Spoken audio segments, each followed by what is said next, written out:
Om Swastiastu. Assalamualaikum warahmatullahi wabarakatuh. Salam sejahtera, shalom, namo buddhaya, salam kebajikan, rahayu untuk kita semua. Yang terhormat Kepala L2 Dikti Jakarta, yang juga pejabat pada saat saya masih menjadi anggota DPR RI di Komisi 10 DPR. Yang terhormat Ketua Pembina Yayasan Tarumanegara, yang terhormat Rektor Universitas Tarumanegara, Wakil Rektor Universitas Tarumanegara, Ketua dan seluruh anggota Senat Universitas Tarumanegara, para dekan dan pimpinan lingkungan Universitas Tarumanegara, Sivitas Akademika Universitas Tarumanegara, undangan dan hadirin, serta wisudawan dan wisudawati beserta keluarga yang berbahagia. Marilah bersama-sama memanjatkan puja dan puji syukur kehadapan Hyang Widiwasa, Tuhan Yang Maha Esa, karena atas asung kertewara nugrahanya, hari ini Sabtu 15 Oktober 2022 kita dapat hadir bersama di Jakarta Convention Center dalam rangka wisuda ke-80 Universitas Tarumanegara. Saya menyampaikan apresiasi dan terima kasih kepada Universitas Tarumanegara yang telah memberi kesempatan dan kepercayaan untuk menyampaikan orasi wisuda. Bagi saya, ini sungguh-sungguh merupakan satu kehormatan.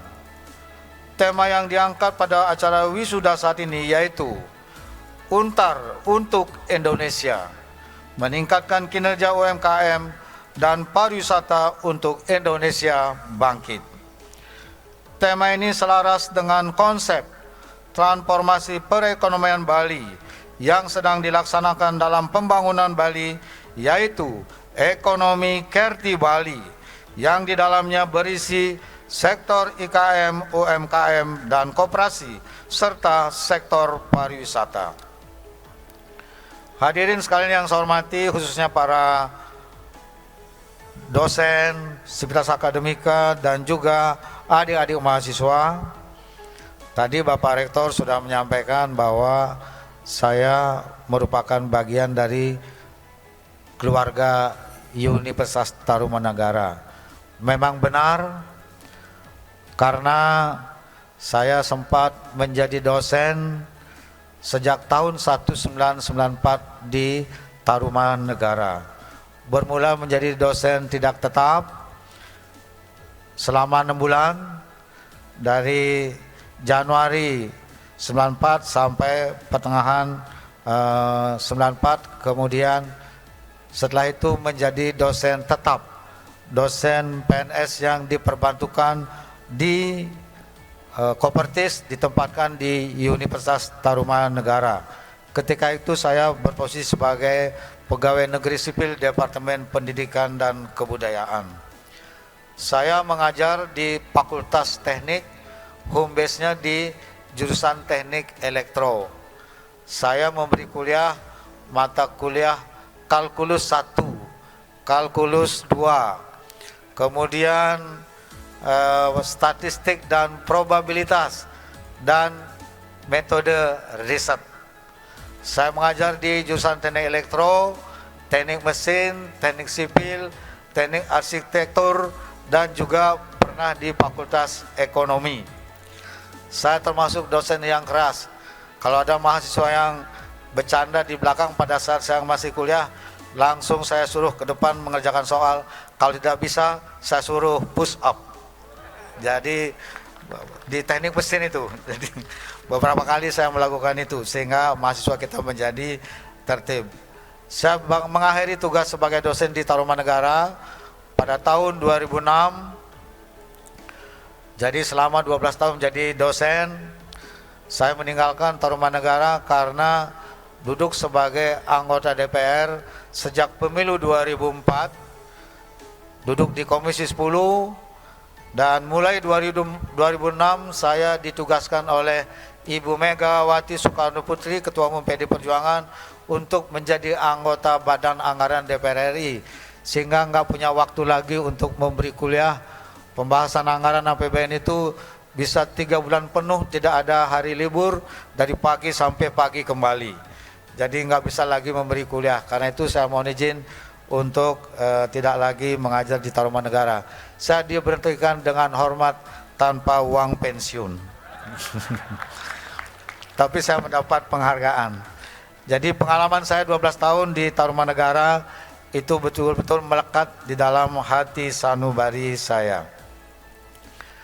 Hadirin yang berbahagia, mengawali orasi wisuda ini, izinkan saya menyampaikan visi pembangunan Bali, yakni Nangun Satkerti Loka Bali melalui pola pembangunan semesta berencana menuju Bali era baru, yang mengandung makna menjaga kesucian dan keharmonisan alam Bali beserta isinya untuk mewujudkan kehidupan keramu Bali yang sejahtera dan bahagia skala niskala, menuju kehidupan keramu Bali dan Gumi Bali sesuai dengan prinsip Trisakti Bung Karno, berdaulat secara politik, berdikari secara ekonomi, dan berkepribadian dalam kebudayaan, melalui pembangunan yang diselenggarakan secara terpola, menyeluruh, terencana, terarah, dan terintegrasi dalam bingkai Negara Kesatuan Republik Indonesia berdasarkan nilai-nilai Pancasila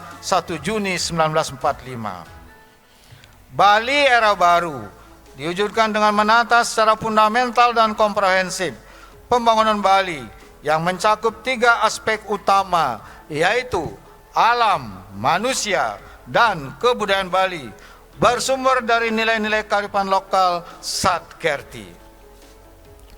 Satkerti adalah 6 sumber utama kesejahteraan dan kebahagiaan kehidupan manusia yang wajib kita sucikan dan muliakan, meliputi 1. Atmakerti, yang berarti penyucian dan pemuliaan Atman atau jiwa. 2. Segarakerti, yang berarti penyucian dan pemuliaan pantai dan laut. 3.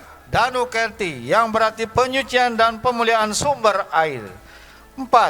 Wanakerti, yang berarti penyucian dan pemulihan tumbuh-tumbuhan.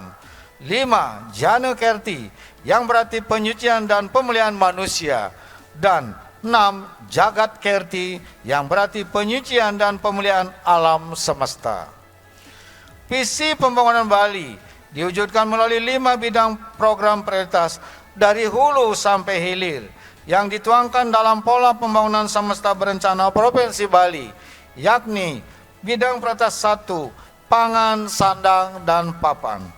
Bidang prioritas 2, kesehatan dan pendidikan. Bidang prioritas 3, jaminan sosial dan ketenagakerjaan. Bidang prioritas 4, adat, tradisi, seni, dan budaya, serta kearifan lokal. Dan bidang prioritas 5, pariwisata.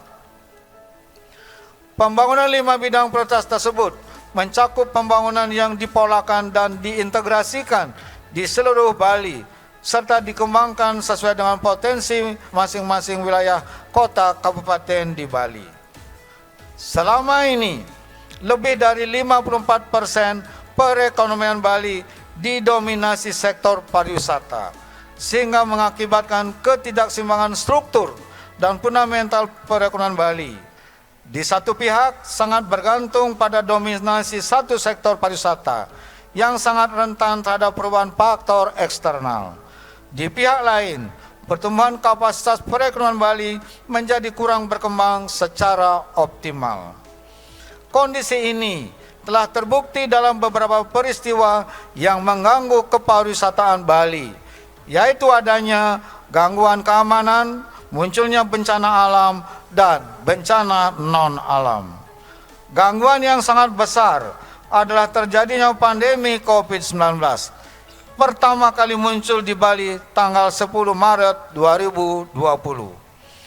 Pandemi COVID-19 berlangsung selama lebih dari 2 tahun, yang melanda hampir semua negara di dunia, dan di Bali mulai melandai pada akhir Maret 2022. Selama masa pandemi COVID-19, pariwisata dan perekonomian Bali sangat terpuruk. Hal ini dapat dilihat dari data tahun 2020, pertumbuhan perekonomian Bali mengalami kontraksi minus 9,31%, terendah dan terdalam di Indonesia. Dan tahun 2021 mengalami kontraksi minus 2,47%.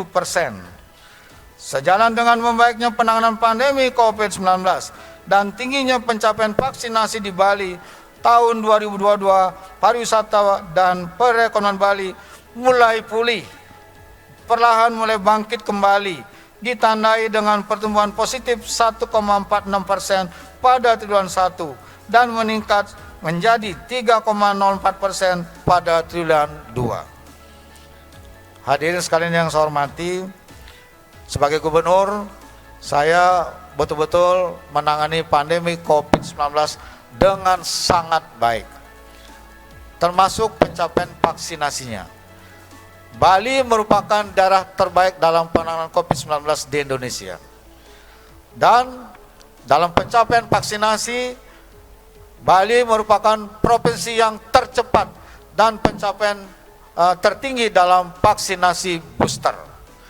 Vaksin pertama 107%, vaksin kedua 98%, vaksin ketiga booster itu lebih dari 82%, tercepat dan tertinggi di Indonesia. Sehingga di Bali sebenarnya relatif sudah tidak ada pandemi, maka di Bali sudah tidak diwajibkan lagi memakai masker. Sudah mulai normal, Bali sudah nyaman, aman, dan kondusif untuk dikunjungi oleh para wisatawan dari berbagai negara. Dan saat ini sudah mulai menggeliat dan didukung oleh rangkaian pertemuan presidensi G20. Jadi warga besar Untara harus berbangga karena telah memiliki gubernur yang cukup memberi manfaat bagi kemajuan bangsa Indonesia. Gubernur Bali termasuk yang populer karena banyak penghargaan. Belajar dari peristiwa dan pengalaman yang sangat berharga tersebut, terutama munculnya pandemi COVID-19, sudah saatnya pemerintah Provinsi Bali berani melakukan transformasi perekonomian dengan menerapkan arah kebijakan, prinsip, dan pendekatan baru agar perekonomian Bali tidak bergantung pada dominasi satu kantung sektor pariwisata. Transformasi perekonomian Bali diselenggarakan untuk memperkuat sekaligus menyeimbangkan struktur dan fundamental perekonomian Bali dengan konsep ekonomi yang komprehensif, yaitu ekonomi Kerti Bali. Ekonomi Kerti Bali adalah ekonomi untuk mewujudkan Bali berdikari dalam bidang ekonomi yang dibangun dan dikembangkan berlandaskan nilai-nilai filosofis Satkerti dengan menerapkan 11 prinsip, yaitu prinsip pertama, ekonomi yang dikembangkan dari sikap mensyukuri, memuliakan kekayaan, keunikan, dan keunggulan sumber daya lokal alam Bali beserta isinya sebagai anugerah dari Hyang Pencipta. 2. Ekonomi yang dikembangkan sesuai potensi sumber daya lokal alam Bali beserta isinya. 3. Ekonomi yang dikembangkan oleh Krama Bali secara inklusif, kreatif, dan inovatif. 4. Ekonomi yang dikembangkan berbasis nilai-nilai adat, tradisi, seni budaya, dan kearifan lokal Bali. 5. Ekonomi yang dikembangkan dengan menjaga ekosistem alam dan budaya secara berkelanjutan. 6. Ekonomi yang dikembangkan untuk meningkatkan kapasitas perekonomian lokal Bali, berkualitas, bernilai tambah, dan berdaya saing. 7. Ekonomi yang dikembangkan dengan mengakomodasi penerapan dan perkembangan ilmu pengetahuan dan teknologi serta teknologi digital. 8. Ekonomi yang memberi manfaat nyata guna meningkatkan kesejahteraan dan kebahagiaan masyarakat Bali secara niskala skala. 9. Ekonomi yang dibangun dengan asas gotong royong. 10. Ekonomi yang dibangun untuk meningkatkan ketangguhan menghadapi dinamika perkembangan zaman secara lokal, nasional, dan global. Dan prinsip 11, ekonomi yang menumbuhkan spirit jengah dan cinta atau bangga sebagai masyarakat Bali. Ekonomi kreatif Bali memiliki 6 sektor unggulan sebagai sektor pilar perekonomian Bali, yaitu pertama, sektor pertanian dalam arti luas termasuk peternakan dan perkebunan dengan sistem pertanian organik. 2. Sektor kelautan dan perikanan. 3. Sektor industri meliputi industri manufaktur dan industri berbasis budaya branding Bali. 4. Sektor industri kecil menengah, usaha mikro kecil menengah, dan koperasi. 5. Sektor ekonomi kreatif dan digital. Dan 6. Sektor pariwisata, yaitu pariwisata berbasis budaya, berkualitas, dan bermartabat. Jadi tidak boleh lagi ada pariwisata yang rendahan atau pariwisata yang ugal-ugalan. Jadi pariwisata yang kami dorong di Bali adalah pariwisata yang betul-betul berbasis pada budaya, yang berkualitas dan bermartabat, menjunjung tinggi nilai-nilai budaya Bali. Pembangunan sektor pertanian dalam arti luas serta sumber daya kelautan dan perikanan perlu ditata dan dikelola dengan arah kebijakan yang baik dari hulu sampai ke hilir sesuai dengan potensi masing-masing wilayah kota kabupaten di Bali. Pembangunan sektor pertanian diarahkan agar Bali mampu berdaulat di bidang pangan guna memenuhi kebutuhan pangan dalam jumlah dan kualitas yang memadai untuk masyarakat Bali, mendukung kepariwisataan serta untuk kepentingan ekspor. Sektor pertanian dikembangkan dengan sistem pertanian organik yang ramah lingkungan menuju Bali Pulau Organik guna menghasilkan pangan yang berkualitas dan sehat, sekaligus untuk menjaga ekosistem alam dan meningkatkan daya saing pariwisata Bali. Ekonomi kreatif Bali dengan 6 sektor unggulan akan mewujudkan perekonomian Bali yang harmonis terhadap alam, ramah lingkungan, menjaga kearifan lokal, berbasis sumber daya lokal, berkualitas, bernilai tambah, berdaya saing, tangguh, dan berkelanjutan. Tatanan perekonomian ini sangat sejalan sekaligus merupakan upaya nyata pencapaian pembangunan rendah karbon menuju net zero emission. Saya perlu menyampaikan, Bali satu-satunya provinsi di Indonesia yang menerapkan sistem pertanian organik didukung dengan peraturan daerah, sehingga mendapat dukungan penuh dari pemerintah pusat. Ekonomi kreatif Bali tidak ada kaitan dengan konsep ekonomi global, tapi ini sejalan dengan ekonomi global.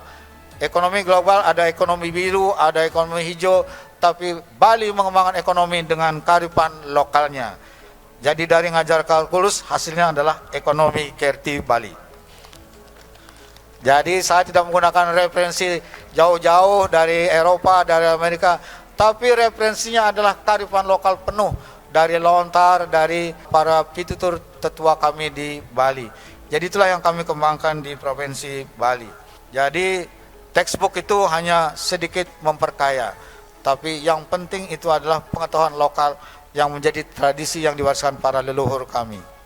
Konsep transformasi ekonomi kreatif Bali telah dikembangkan oleh Kementerian Perencanaan Pembangunan Nasional Republik Indonesia menjadi peta jalan ekonomi kreatif Bali menuju Bali era baru, hijau, tangguh, dan sejahtera.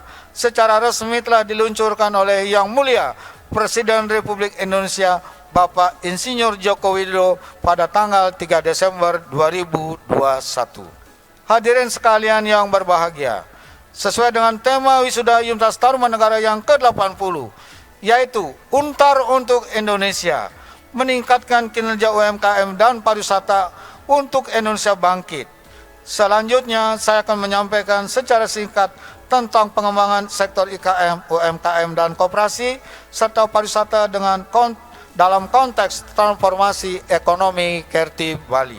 Pemerintah Provinsi Bali telah mengembangkan dan memperkuat industri kecil dan menengah, usaha mikro kecil dan menengah, serta koperasi, terutama koperasi produksi, serta lembaga perekonomian adat yang mengolah dan mengelola hasil pertanian, perkebunan, kelautan, perikanan, dan industri kerajinan rakyat. Kebijakan dan strategi diarahkan dalam rangka meningkatkan produktivitas IKM, UMKM, dan koperasi dengan menciptakan ekosistem usaha yang tangguh dan berdaya saing. Arah kebijakan dan strategi telah dituangkan dalam regulasi atau peraturan antara lain: 1. Peraturan Gubernur Bali Nomor 79 Tahun 2018 tentang Hari Penggunaan Busana Adat Bali. 2. Peraturan Gubernur Bali Nomor 99 Tahun 2018 tentang pemasaran dan pemanfaatan produk pertanian, perikanan, dan industri lokal Bali. 3.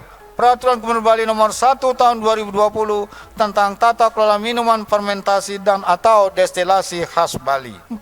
Surat Edaran Gubernur Bali Nomor 4 Tahun 2021 tentang penggunaan kain tenun endek Bali atau kain tenun tradisional Bali. 5. Surat Edaran Gubernur Bali Nomor 17 Tahun 2021 tentang pemanfaatan produk garam tradisional lokal Bali. Sejak diberlakukan kebijakan tata kelola minuman fermentasi dan atau destilasi khas Bali tahun 2020, saat ini telah menggeliat penggunaan dan usaha minuman destilasi tradisional arak Bali. Arak Bali telah dijadikan sebagai minuman penyambutan tamu, acara jamuan, dan pertemuan-pertemuan resmi, serta dimanfaatkan sebagai minuman wisatawan di hotel dan restoran. Desain kemasan dan branding produk arak Bali mulai berkembang dengan elegan dan berkualitas, sehingga mampu bersaing dalam perdagangan global, lokal maupun juga nasional. Sudah siap menjadi minuman spirit ketujuh dunia yang tidak kalah dengan produk minuman negara lain seperti whisky dari Skotlandia, sake dari Jepang, dan soju dari Korea. Kini hotel dan restoran di Bali sudah mulai beralih dari produk impor ke produk lokal Bali. Berhentilah kita impor produk kalau bangsa kita mampu memproduksinya. Karena itu akan meningkatkan nilai ekonomi kita, meningkatkan kesejahteraan masyarakat, mengurangi pengangguran, dan mengurangi kemiskinan. Kebijakan penggunaan busana adat Bali pada setiap hari Kamis, hari purnama dan tilem, serta hari jadi pemerintah daerah, dan penggunaan busana berbahan kain tenun endek Bali atau kain tenun tradisional Bali pada setiap hari Selasa telah memberi dampak nyata serta mampu menggerakkan perekonomian masyarakat Bali. Berkembangnya ekonomi kerakyatan yaitu industri mode, pelaku usaha, IKM, UMKM, dan koperasi di Bali yang berkualitas dan berkelas dunia. Jadi kami di Bali setiap Kamis hari purnama tilem harus berbusana adat. Tidak hanya pegawai, semuanya, termasuk pegawai swasta, termasuk anak-anak sekolah dan guru. Jadi seperti yang saya pakai ini, busana adat, juga dalam pertemuan internasional pun saya pakai. Sehingga berkembang perajin lokal yang membuat busana begini, yang lengkap ini, itu tidak diproduksi di luar. Jadi semuanya adalah perajin lokal, IKM, UMKM lokal Bali. Jadi ini menggerakkan ekonomi kerakyatan. Diberlakukannya kebijakan berupa Surat Edaran Nomor 17 Tahun 2021 tentang pemanfaatan produk garam tradisional lokal Bali terbukti dapat membangkitkan kebanggaan masyarakat lokal, nasional, dan dunia terhadap produk garam tradisional lokal Bali, sehingga meningkatkan kesejahteraan petani garam Bali. Produk garam tradisional lokal Bali sudah bisa dipasarkan pada pasar swalayan dan toko modern dengan kemasan yang elegan dan berkualitas. Saya perlu menyampaikan, garam tradisional lokal Bali itu sangat khas cita rasanya. Dipakai di hotel-hotel yang bintang 5 dan sampai ekspor. Tapi lucunya, regulasi kita di Indonesia tidak berpihak pada produk lokal, sehingga garam pun kita impor. Maka untuk melindungi garam lokal Bali, saya melakukan surat edaran gubernur sehingga Badan POM mengeluarkan izin edar dan memeriksanya secara ilmiah. Dan kemudian juga mendapat izin untuk peredaran sehingga sekarang sudah bisa menggunakan produk lokal Bali. Kami tidak akan lagi impor garam. Malu sebagai negara maritim mengimpor garam. Malu juga kita sebagai negara agraris impor beras, impor bawang putih, dan impor-impor yang lainnya. Kita harus tumbuh dengan kekuatan bangsa sendiri yang memang mampu dihasilkan oleh rakyat kita di Indonesia di seluruh daerah. Hadirin sekalian yang berbahagia, selanjutnya saya menyampaikan secara singkat transformasi ekonomi kreatif Bali pada sektor pariwisata. Pembangunan sektor pariwisata diselenggarakan dengan menetapkan haluan pariwisata Bali berbasis budaya, berkualitas, dan bermartabat. Untuk itu, saya telah merumuskan 6 pilar kepariwisataan Bali, yaitu pilar pertama, Bali memiliki kekayaan, keunikan, dan keunggulan adat, tradisi, seni, budaya, dan kearifan lokal, serta keindahan alam yang harus dibangun dan dijaga dengan serius, konsisten, dan terarah. Adat, tradisi, seni, budaya, dan kearifan lokal Bali menyatu dalam satu kesatuan tatanan kehidupan beragama di Bali, sehingga Bali memiliki aura, taksu, dan tenget yang menjadikan Bali memiliki kekuatan daya tarik bagi masyarakat dunia. Bahkan Bali menjadi destinasi wisata utama dunia. Pilar kedua, Bali harus memiliki destinasi atau daya tarik pariwisata baru dan produk wisata baru yang berkelas dunia dan mampu bersaing, serta memiliki segmen wisata baru.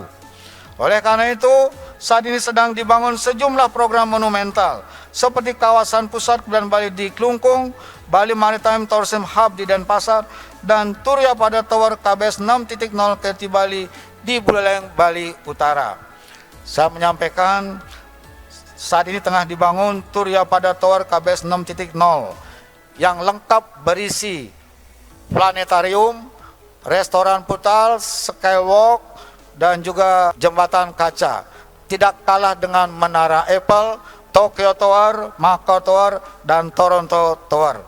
Jadi nanti kalau mau berwisata melihat tower, tidak perlu ke Paris, datang ke Bali. Agustus 2023 sudah selesai. Pilar ketiga, Bali harus menjaga ekosistem alam yang bersih.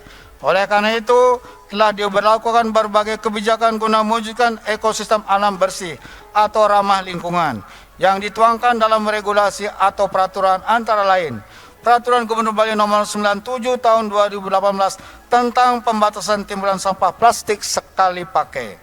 Peraturan Gubernur Bali Nomor 47 Tahun 2019 tentang pengelolaan sampah berbasis sumber. Peraturan Daerah Provinsi Bali Nomor 8 Tahun 2019 tentang sistem pertanian organik. Peraturan Gubernur Bali Nomor 45 Tahun 2019 tentang Bali Energi Bersih. Peraturan Gubernur Bali Nomor 48 Tahun 2019 tentang penggunaan kendaraan bermotor listrik berbasis baterai. Peraturan Gubernur Bali Nomor 24 Tahun 2020 tentang pelindungan danau, mata air, sungai, dan laut. Dan Surat Edaran Gubernur Bali Nomor 05 Tahun 2022 tentang pemanfaatan pembangkit listrik tenaga surya PLTS atap. Jadi kebijakan kami dalam menerapkan energi bersih ini, bahkan Bali menuju mandiri energi, itu dengan regulasi ini mendapat respon luar biasa, tidak saja masyarakat nasional, tapi masyarakat dunia. Karena Bali dilihat sebagai satu-satunya provinsi di Indonesia yang menerapkan kebijakan energi bersih lengkap dengan regulasinya. Jadi Bali telah berkontribusi untuk mewujudkan energi bersih yang menjadi perhatian masyarakat dunia dan menjadi tema dalam G20. Salah satu temanya yaitu percepatan transisi energi bersih. Pilar keempat, Bali harus memiliki infrastruktur darat, laut, dan udara secara terkoneksi dan terintegrasi dengan transportasi yang memadai. Saat ini, saya sedang gencar membangun infrastruktur antara lain Jalan Shortcut Singaraja Mengutani yang menghubungkan Bali Utara dan Bali Selatan, Jalan Tol Jagat Kerti Bali yang menghubungkan Gilimanuk Mengui di wilayah Bali Barat dan Bali Selatan, pembangunan Pelabuhan Sanur dan Pasar, pembangunan Pelabuhan Sampalan serta Bias Munjul di Nusa Penida Klungkung, dan terakhir pembangunan sarana prasarana strategis untuk penyediaan air baku.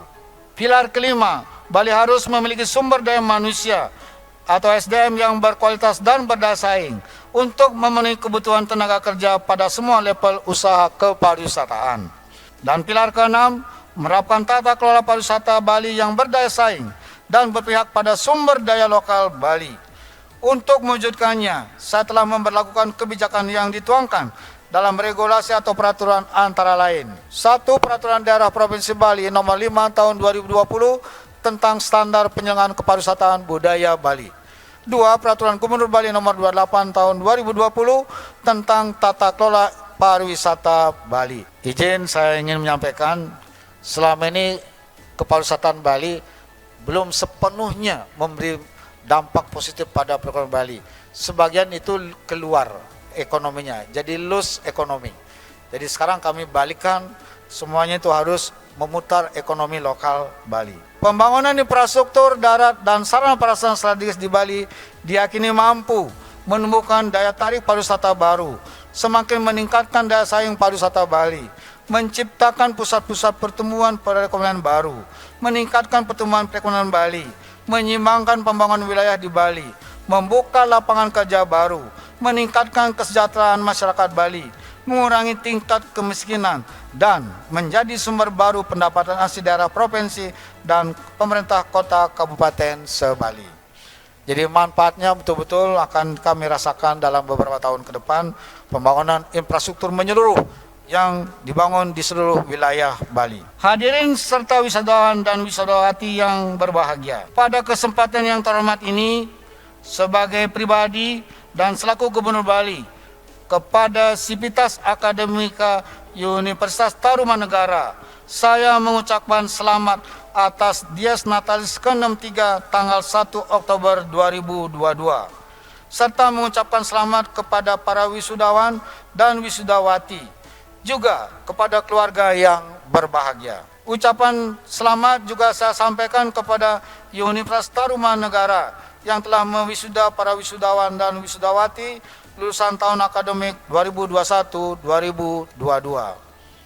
Saya berharap para lulusan Universitas Tarumanegara akan mampu berkiprah, berperan aktif, dan berkontribusi dalam pembangunan nasional dalam segala bidang, mewujudkan kemajuan bangsa dan negara Indonesia. Saya berkeyakinan hal ini dapat diwujudkan karena pada Dies Natalis ke-63 ini, UNTAR berhasil meraih prestasi terakreditasi unggul dengan nilai utama integritas, profesionalisme, dan entrepreneurship. Sekali lagi, selamat untuk UNTAR atas prestasi terbaik yang membanggakan dan membahagiakan kita semua. Tepuk tangan untuk seluruh jajaran warga UNTAR. Saya pun bangga mendengar sambutan dari Ibu Kepala L2 Dikti tadi. Jadi ternyata UNTAR sudah jauh maju, melompat, dan mudah-mudahan ke depan ini akan terus bergerak dengan kepimpinan yayasan dan juga rektorat serta seluruh Sivitas Akademika Tarumanegara. Jadi saya akan bangga ikut mendengar di Bali, dan juga saya berharap kerjasamanya yang tadi bisa diwujudkan dalam waktu dekat, karena kami ingin melibatkan banyak perguruan tinggi kaitannya dengan pelaksanaan Tridharma, baik dalam riset maupun juga pengabdian masyarakat. Demikian orasi yang saya sampaikan. Atas segala perhatian yang diberikan, saya ucapkan terima kasih. Om Santi Santi Santi Om. Wassalamualaikum warahmatullahi wabarakatuh. Rahayu. Jayalah Tarumanegara. Jaya untuk selamanya. Tepuk tangan untuk Tarumanegara.